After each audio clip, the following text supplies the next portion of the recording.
naorona ny 4e république.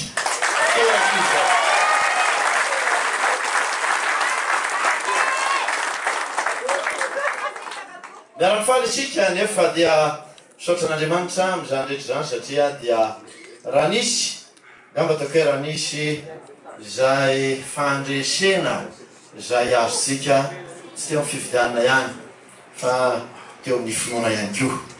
Da fitany hafatra tsy ny herin'olombelona no andresena fa ny herin'ny finoana no manampy ny sain'olombelona, manampy ny finiavan'olombelona, manampy izay hevitry'olombelona ka dia everina fa zay no zavatra lehibe indrindra. Vita ny dingana anankiray, zavatra lehibe loatra nitanteraka androany.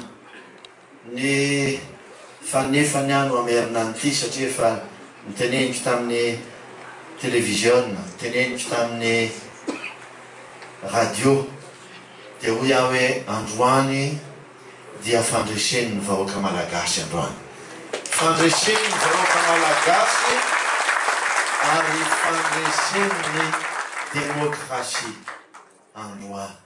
Zay no mahafe ny zavatra rehetra.